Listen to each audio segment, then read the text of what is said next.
2021 खत्म होने में कुछ ही दिन बाकी है। ये परफेक्ट समय होता है कि जो भी आपका टाइम टेस्टेड प्रोसेस है, जिसके बेसिस पे आप ट्रेडिंग करते हैं, इन्वेस्टमेंट करते हैं, उसको वापस से अपडेट कीजिए। जो भी एडिशन या डिलीशन की रिक्वायरमेंट है वो करके देखिए। साथ ही साथ ये भी इंट्रोस्पेक्ट कीजिए कि 2021 में आपके क्या रिटर्न्स रहे, कौन सी ट्रेड आपके फेवर में गई, कौन सी ट्रेड आपके अगेंस्ट में गई, जो फेवर में गई वो क्यों गई और जो अगेंस्ट गई वो क्यों गई। ये कंप्लीट एनालिसिस करने का ये समय आ चुका है। साथ ही साथ मुझे कमेंट करके ये बता दीजिएगा कि 2021 में आपके पर्सनल पोर्टफोलियो के रिटर्न्स क्या रहे। मेरा नाम है अनंत Ladda, CFA CA CFP LLB। अगर अभी तक आपने open for all free Telegram channel join नहीं किया, टेलीग्राम पे जाके इन्वेस्ट आज फॉर कल सर्च करिए, आपको ये चैनल मिल जाएगा जिसमें ऑलरेडी 2 लाख से ज्यादा लोग जुड़ चुके हैं। साथ ही साथ इन्वेस्ट आज फॉर कल की मोबाइल ऐप को डाउनलोड नहीं किया, डिस्क्रिप्शन में आपको लिंक मिल जाएगा। चलिए शुरू करते हैं आज का पहला पार्ट, जिसका नाम है मार्केट टुडे। सबसे पहले इंडेक्स के ऊपर नजर डालते हैं। सेंसेक्स निफ्टी एकदम न्यूट्रल, ऐसा लगा ये भी अपना ईयर एंड एंजॉय कर रहे हैं। बैंक निफ्टी की बात करें तो 0.39% नेगेटिव रहा और मिड कैप इंडेक्स भी ऑलमोस्ट न्यूट्रल सा रहा। एडवांस लाइन रेशियो पे नजर डाले तो 1000 से ऊपर शेयर एडवांस हुए, जिसके अगेंस्ट में 850 के आसपास शेयर डिक्लाइन हुए। अच्छा एडवांस लाइन रेशियो बोल सकते हैं।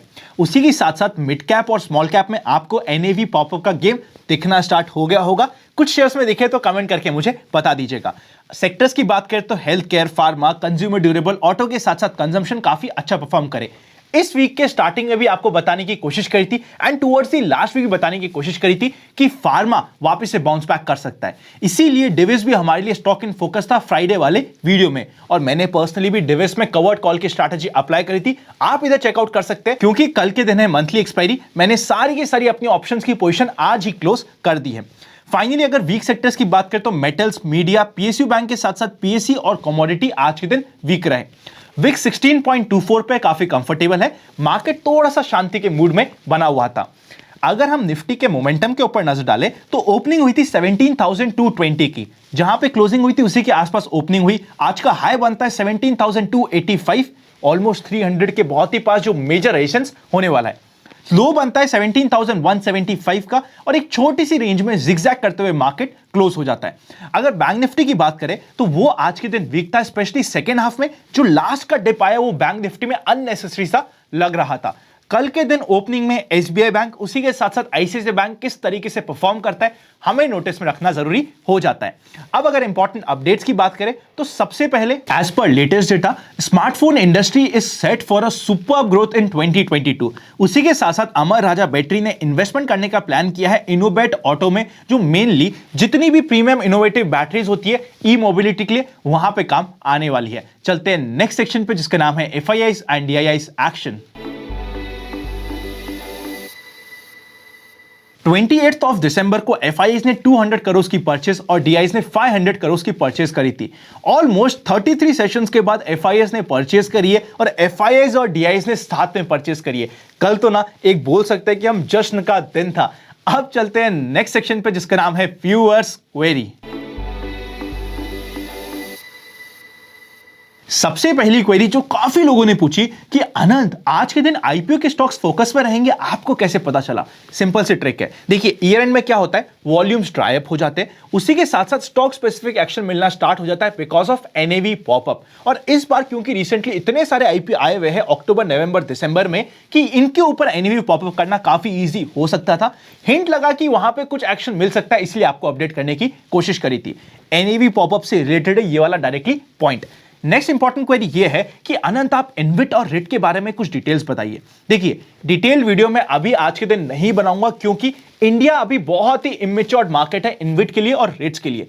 प्लस वहां पे अभी कुछ कंप्लायंस रिलेटेड भी बहुत ज्यादा स्ट्रिक्ट एक्शंस नहीं लिए जाते। कई बार हमने ये देखा है कि जो रिट या इनविट होती है उसके अंदर का माल होता है वो इतना ज्यादा अच्छा नहीं होता जब तक कोई कंप्लीट रेगुलेशन इसके ऊपर नहीं आएंगे। मैं अभी ज्यादा एग्रेसिव नहीं हूं रिट्स और इनविट्स पे, और मैं क्योंकि पर्सनली इन्वेस्ट नहीं करता इसलिए आपके साथ भी वीडियो नहीं बना सकता। नेक्स्ट क्वेरी ये है कि सपोज करते हैं BTST में हमारा टारगेट नहीं मीट हुआ तो हमें क्या करना है? देखिए BTST में आपका टारगेट और स्टॉप लॉस दोनों होता है पहले 5 मिनट ओपन होने के बाद।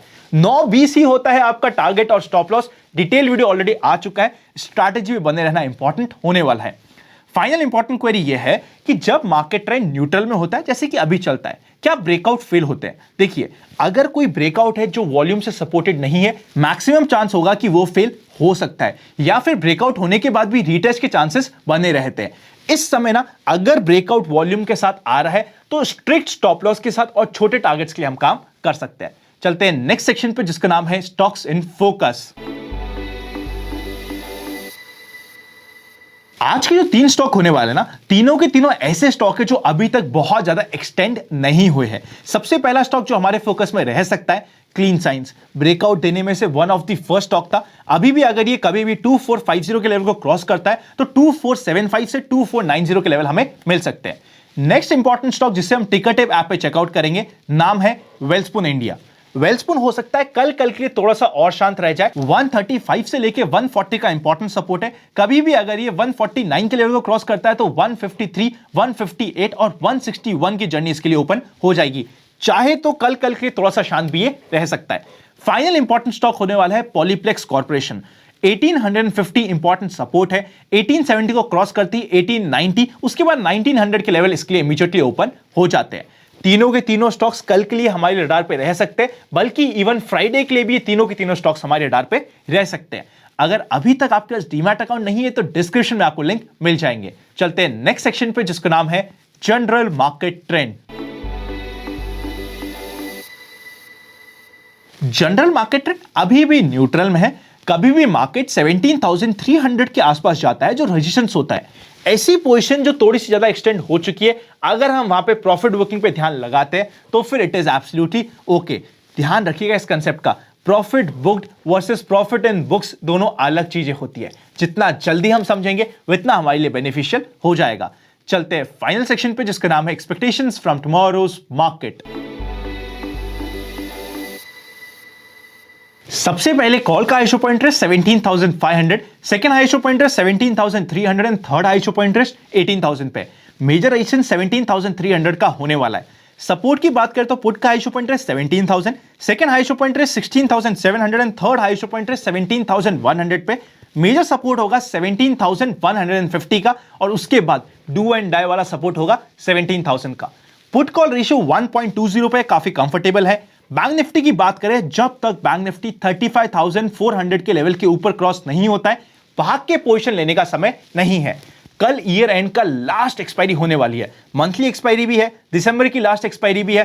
क्योंकि दिसंबर में वॉल्यूम्स कम होते हैं, यहां पे आपको बहुत ज्यादा जिगजैग मूवमेंट मिल सकते हैं। जिगजैग का मतलब अचानक से आपको मिल सकता है कि मार्केट में अचानक से सेलिंग या फिर अचानक से बाइंग कैसे आ गई। कल के दिन ना अगर हम नए इन्वेस्टर है तो कल के दिन ट्रेडिंग करने को हम अवॉइड कर सकते हैं, या फिर एटलीस्ट ओवरडू करने को तो अवॉइड कर ही सकते हैं। स्टॉक स्पेसिफिक पोजीशन बनाने में अभी भी कहीं भी कोई दिक्कत नहीं होनी चाहिए। पर कल ना, क्योंकि मंथली एक्सपायरी है, ईयर की आखिरी एक्सपायरी है, वॉल्यूम्स थोड़े से कम रह सकते हैं, तो भाग के काम करना बैकफायर कर सकता है। Happy learning and I will see you very soon.